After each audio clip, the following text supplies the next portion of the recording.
Cette vidéo est sponsorisée par Allopneu.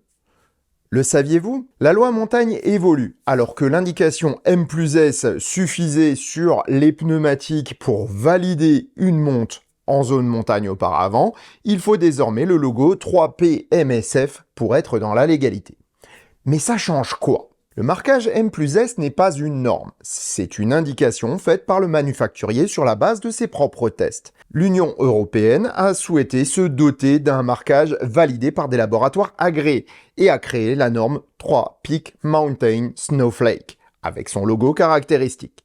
C'est désormais le seul marquage légal pour l'État, mais aussi pour votre assurance en cas d'accident. Pensez-y. Avec Allopneu, retrouvez tous les pneus 3P MSF au meilleur prix avec le montage à domicile ou à l'endroit de votre choix. Acheter chez Allopneu, c'est la sérénité au meilleur prix. Pour le Black Friday, bénéficiez de 5% de remise grâce au lien en description en mettant le code choucroute5 du 27 novembre au 11 décembre 2024. Un grand merci à Allopneu d'aider le Choucroute Garage à perdurer pour vous proposer toujours plus de contenu indépendant. Et maintenant, place à votre vidéo. Bonjour et bienvenue dans ce nouveau Planète électrique. Aujourd'hui, je vais revisiter un ancien épisode où je vous parlais des moteurs électriques. Et pourquoi celui de Tesla était le meilleur à l'époque. Mais est-ce toujours le cas 5 ans après?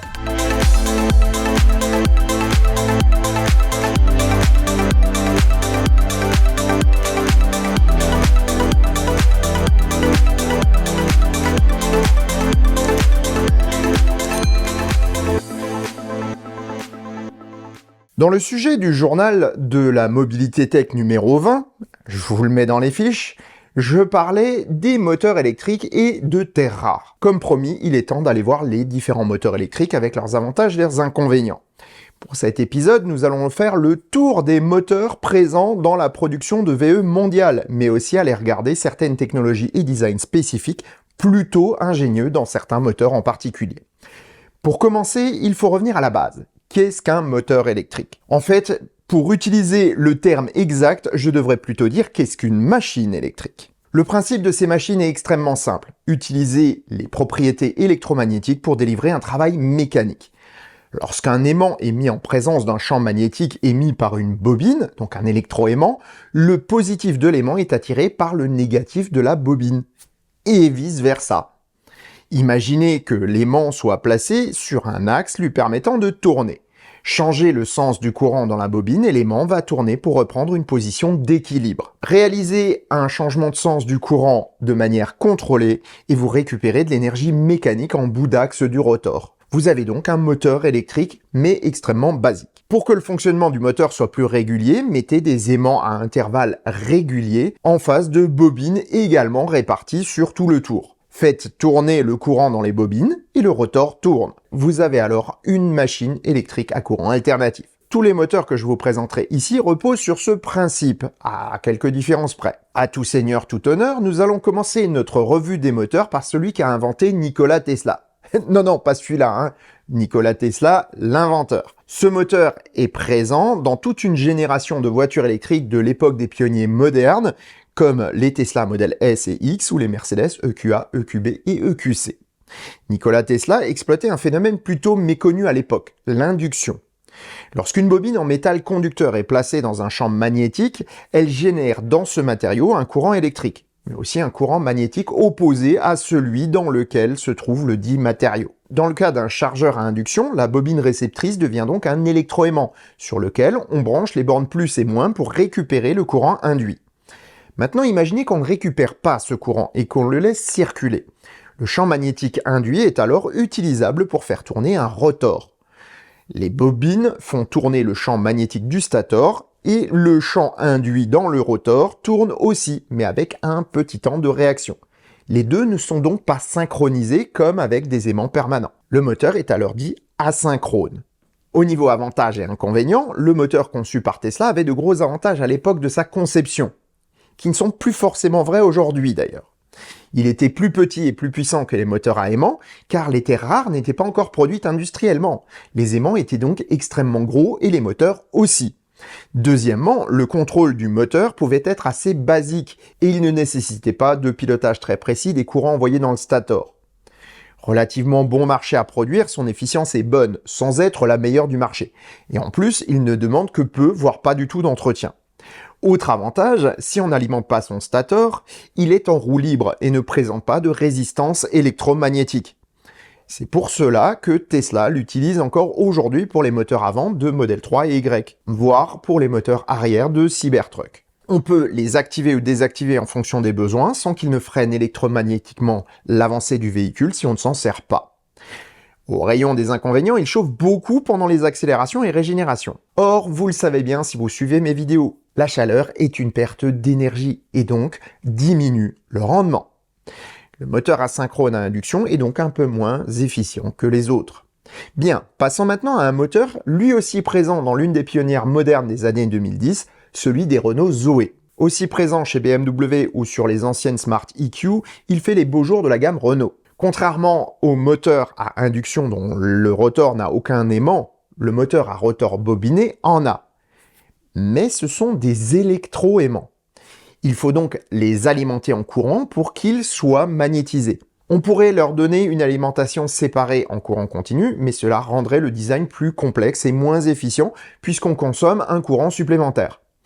Au lieu de cela, on récupère le courant en sortie des bobines du stator pour alimenter le rotor. Si on représente les trois phases d'un stator par ces courbes, alors les courbes dans le rotor seront ainsi. Au fur et à mesure que le rotor tourne, les contacts tournants à charbon inversent le sens du courant pour qu'il aille toujours dans le même sens. On a ainsi nos électroaimants sans avoir recours à une alimentation séparée. D'un point de vue électromagnétique, c'est un moteur synchrone, car les champs magnétiques du rotor et du stator tournent ensemble.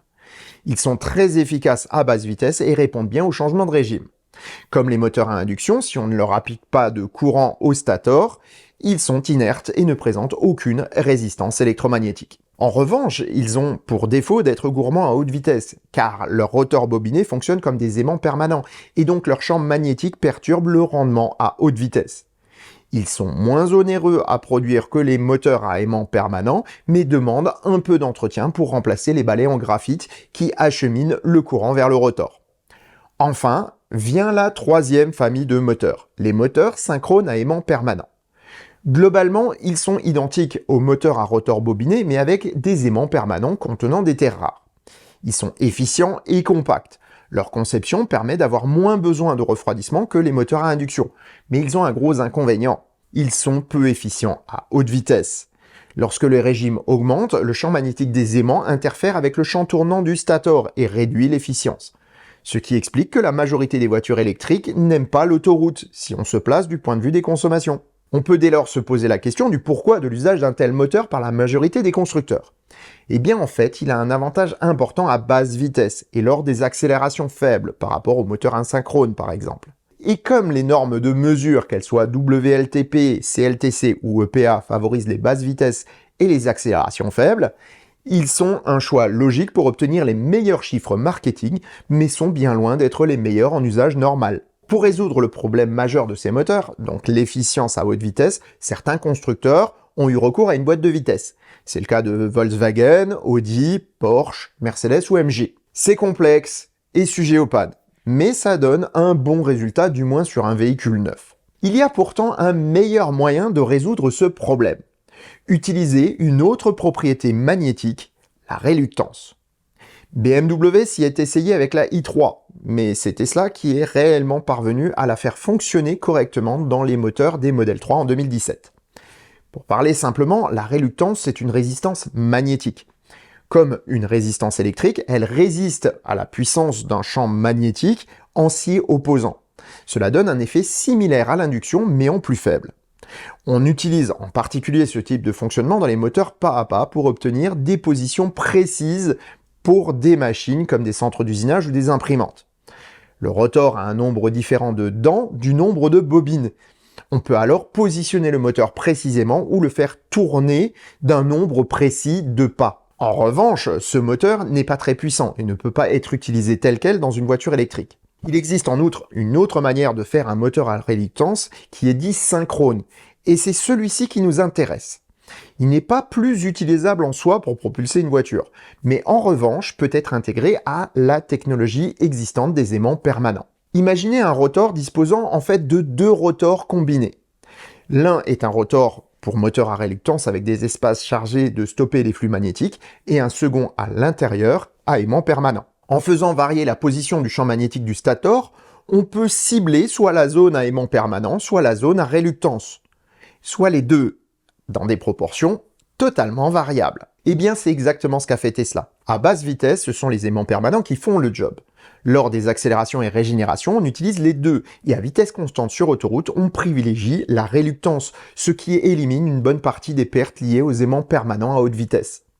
Cela demande une précision extrême dans le contrôle des moteurs, et la puissance informatique d'une Tesla, tout comme l'expertise du constructeur dans le domaine, permet de faire fonctionner tout cela à la perfection. Au final, les moteurs synchrones Tesla à aimant permanent et réluctance variable offrent un rendement très correct à tous les régimes, et la version dual motor profite d'une architecture ajoutant les avantages du moteur asynchrone à l'avant. Le rapport performance-coût est aussi le meilleur du marché en raison d'une simplicité de production et d'une bonne compacité de la réalisation. Inverter, moteur et transmission sont regroupés en un seul élément, appelé Drive Unit, rendant le montage dans la voiture hyper facile et rapide. Voyons maintenant les autres innovations qui pourraient concurrencer ce moteur. Le constructeur qui innove actuellement est Hyundai Kia pour ce qui est de la commande des moteurs. Les branchements des bobines d'un moteur électrique peuvent se faire suivant 2 schémas, en étoile ou en delta. En étoile, c'est le montage le plus intéressant à bas régime. Il délivre plus de couple que celui en delta. Ce dernier, par contre, est plus efficient à haute vitesse. Avec Vitesco, le fabricant des moteurs du coréen, Kia Hyundai a développé un inverteur à 2 étages, permettant de passer d'un schéma à l'autre sans arrêter le moteur. C'est un sacré exploit, d'autant plus que le changement peut être progressif. C'est totalement inédit dans la production mondiale. C'est ce qui explique grandement une amélioration de l'efficience des nouvelles Kia ou Hyundai basées sur la plateforme IGMP. C'est le V9 qui a inauguré le système. Mais on le retrouve désormais sur les Hyundai Ioniq 5, 6 et 9, tout comme sur les EV3 et EV6 restylisés de chez Kia. C'est certes une amélioration, mais sans pouvoir atteindre le niveau du moteur Tesla. Le plus grand concurrent du moteur Tesla est une technologie qui a toujours recours aux aimants permanents. C'est le moteur à flux axial. Au lieu d'être autour du rotor, le stator, ou plutôt je devrais dire les stators, sont placés de part et d'autre de celui-ci. Cela permet d'avoir un couple plus important en raison du diamètre plus important du rotor. N'oublions pas que le couple, c'est une force fois un bras de levier. On sait que Honda l'avait utilisé pour ses autos avec un réel bonheur. Mais à part ça, c'est encore une technologie en devenir.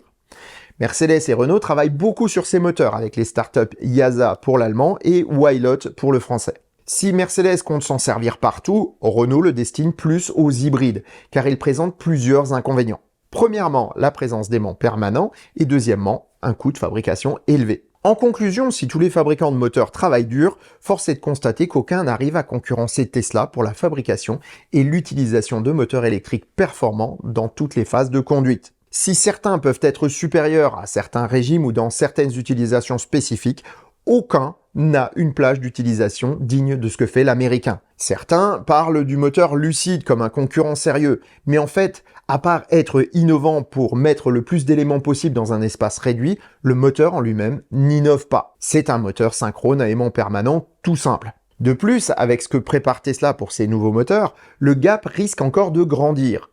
Plus de terres rares dans les aimants, des flux magnétiques améliorés, et une inspiration prise sur les moteurs Lucid très faciles à répliquer vont donner à l'américain une avance qu'il sera de plus en plus compliqué de rattraper. Parce que oui, les ingénieurs de Tesla ne rechignent pas à se servir des concepts bien réalisés ailleurs et n'hésitent pas à revoir leurs copies sans orgueil inconsidéré. Ce qui n'est pas le cas de tout le monde. Donc, les moteurs Tesla sont-ils toujours les meilleurs moteurs électriques au monde ? Eh bien, à la lumière de ce qu'on peut voir en faisant la revue de ce qui se fait à ce jour, eh bien oui. Et ça risque d'être encore le cas pour de nombreuses années. Voilà, cet épisode est terminé, merci de l'avoir suivi. S'il vous a plu, un petit pouce vers le haut et un commentaire sympathique m'aide à le rendre plus visible à l'algorithme de YouTube. Merci d'avance. Le prochain épisode technique sera consacré à Mercedes et à la nouvelle CLA, qui pourrait bien faire trembler la concurrence, Tesla compris. Et sur ces bonnes paroles, je vous souhaite bonne route et vous dis à bientôt pour un prochain épisode de Choucroute Garage. Portez-vous bien!